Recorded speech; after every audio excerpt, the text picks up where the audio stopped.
بسم الله الرحمن الرحيم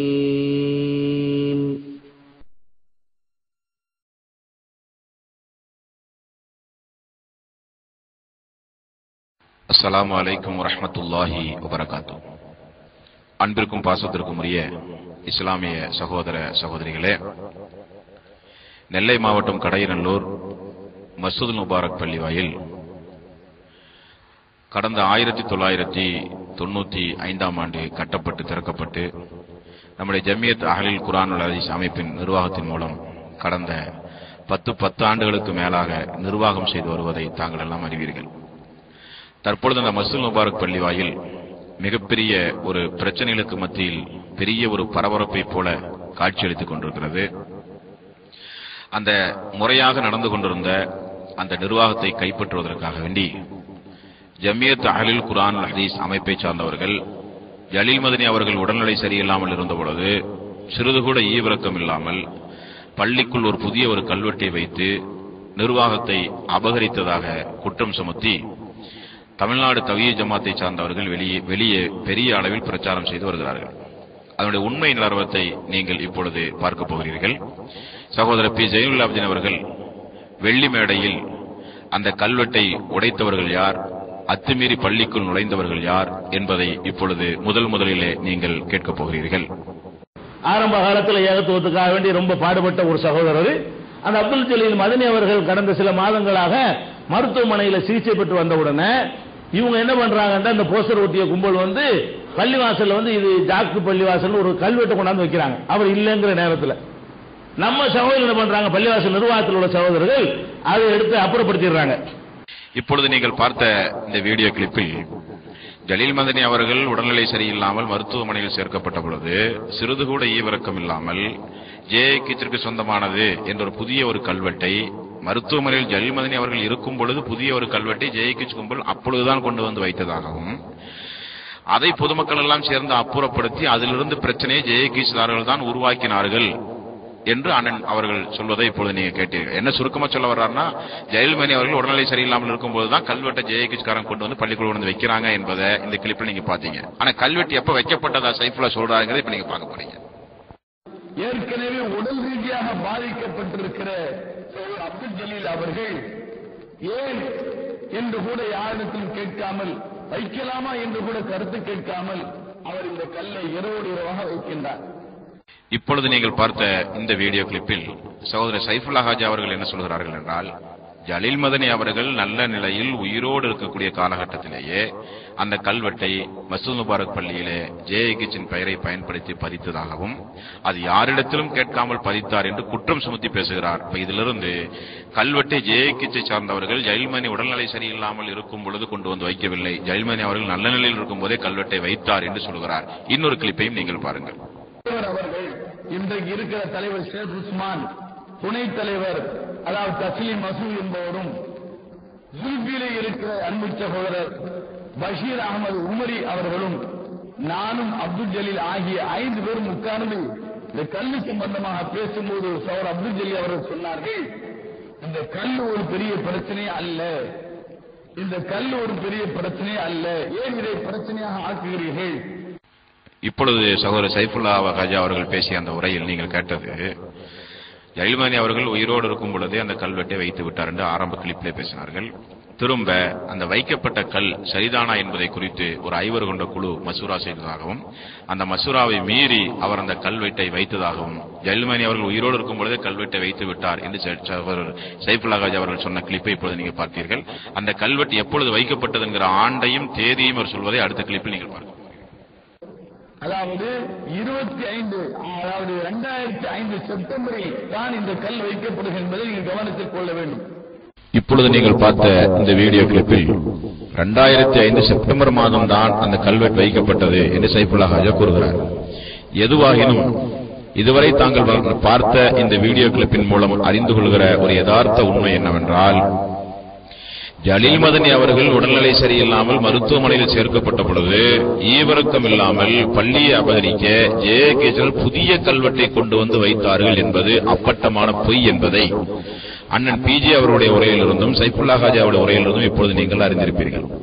2005 கல்வெட்டு வைக்கப்பட்டதாம். ஜலீல் மதனி உயிரோடு இருக்கும் பொழுதே கல்வெட்டு வைக்கப்பட்டதாம். கல்வெட்டு வைக்கப்பட்டதற்காக வேண்டி அதற்கு எதிர்ப்பு தெரிவித்து ஆலோசனை கூட்டமும் நடத்தப்பட்டதாம். கல்வெட்டு ஒரு பெரிய பிரச்சனை இல்லை என்றும் ஜலீல் மதனி உயிரோடு இருக்கும் பொழுது அதற்கு பதில் சொன்னாராம். இப்படியெல்லாம் கல்வெட்டு சம்பந்தப்பட்ட விவரங்களை நீங்கள் அறிந்து கொண்டீர்கள். ஆக எதை எடுத்தாலும் இஸ்லாத்தை இனிமையாக கூறுவோம், பொய் சொல்ல மாட்டோம், அது டிஎன்டிஜேவினுடைய அகராதியிலே இல்லை என்று சொல்லுகிற அண்ணன் அவர்கள் பொதுமக்களை திசை திருப்பி தாங்கள் எந்த வகையிலும் குற்றவாளிகள் அல்ல, தாங்கள் நிரபராதிகள் என்பதை பொதுமக்களை நம்ப வைப்பதற்காக வேண்டி கல்வெட்டை புதிய ஒரு கல்வெட்டை ஜேஏகே சேனலில் கொண்டு வந்துதான் வைத்தார்கள் என்கிற ஒரு பொய்யை அல்லாஹுவை மறந்து இந்த அளவுக்கு அப்பட்டமாக கூறுகிறார்கள் என்பதை பொதுமக்களாக நீங்கள் நன்கு இந்த காரியத்தில் உணர்ந்து கொள்ள வேண்டும். ஆக ஜமியத் அஹ்லுல் குர்ஆன் வல் ஹதீஸ் அமைப்புக்கு சொந்தமான இந்த பள்ளிவாயலில் இருந்த கல்வெட்டை உடைத்து பள்ளிவாயலை அபகரிக்க முயற்சி செய்தவர்கள் அவர்கள் தானே தவிர நம்முடைய பள்ளியை நாமே அபகரிக்க முயற்சி செய்ய வேண்டிய அவசியம் இல்லை என்பதை இதுவரை நீங்கள் பார்த்த வீடியோ கிளிப்பில் இருந்து நீங்கள் அறிந்து கொண்டீர்கள். எல்லோருமாக இருந்து பணியாற்றிய ஜாக் என்கிற அமைப்பிலேயே அந்த இடத்தை நாம் வாங்கலாம் என்று முடிவு செய்து கடையநல்லூர் ஜமியத் அஹ்லுல் குர்ஆன் ஹதீஸுக்காக அதனுடைய தற்போதைய செயலாளர் அப்துல் ஜலீல் மதனி அவர்களுக்கு இந்த இடத்தை நாங்கள் சம்பந்தப்பட்ட இடத்துக்கு சொந்தக்காரர்கள் இருந்து நாங்கள் பணம் கொடுத்து வாங்குகிறோம். ஒரு முஸ்லிமாக இருக்க முடியுமா? ஒரு முஸ்லிமாக இருக்க முடியுமா? ஒரு ஈமான்தாரியாக இருக்க முடியுமா?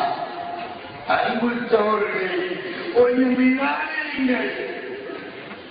இவன் பின்னால் நீங்கள் போகிறீர்களே, நீங்கள் உங்களுடைய ஈமானை பாதுகாத்துக் கொள்ளுங்கள்.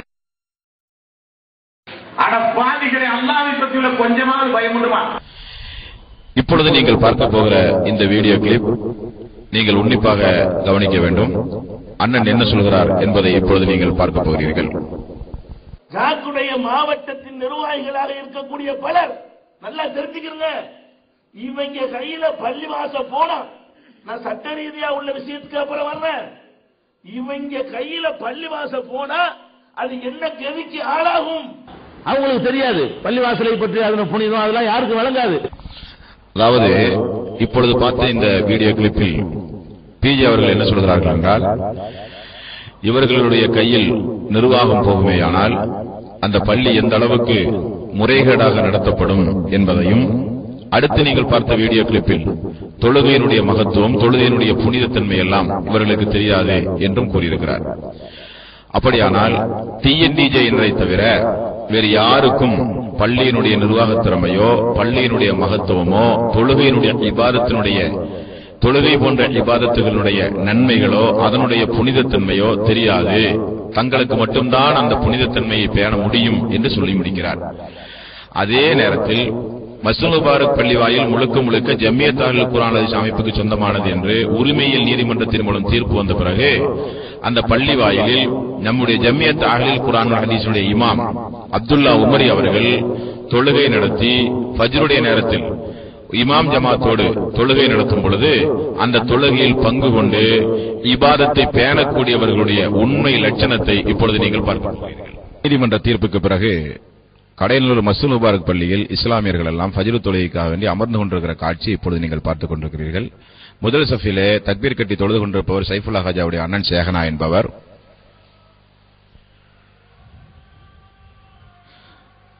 வானத்தோடு குடும்பத்தைச் சார்ந்த ரஹ்மான் ஷா அவருடைய தம்பி சிந்தா மதார் டிஎன்டிஜாவை சார்ந்தவர் இப்பொழுது தொழுகைக்கு தக்பீர் கட்டுகிறார். முதல் சஃபிலே நம்முடைய இமாம் அப்துல்லா உமரி அவர்கள் நின்று கொண்டு தொழுது கொண்டிருக்கிறார். கேஎஸ்ஆர் ரஹமத்துல்லா இம்தாதி அவர்கள் அமர்ந்து கொண்டிருக்கிறார். வலதுபுறம் எஸ் கமாலுதீன் மதனி அவர்கள் அமர்ந்து கொண்டிருக்கிறார். இப்படியாக தொழுகை ஆரம்பமாக போகிற இந்த நிலையில் சைஃபுல்லா ஹாஜா அவர்கள் வருகிறார்.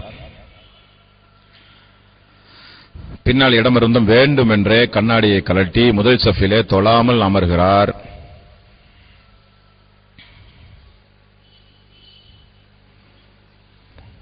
மீண்டும் பள்ளிக்குள் டிஎன்டிஜேவை சார்ந்த வானத்தோடு மசூத் என்பவர் வருகிறார். வந்த அவரும் பின்னால் இடம் இருப்பதை தெளிவாக தெரிந்தும் அவரும் சைஃபுல்லா ஹாஜாவுக்கு அருகிலே அமர்கிறார். இப்பொழுது தொழுகை ஆரம்பமாக போகிறது.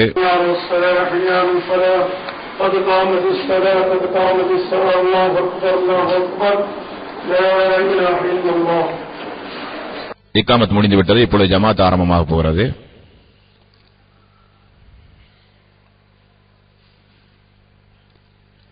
மக்கள் எல்லாம் தொழுகையிலே சஃபில் நின்று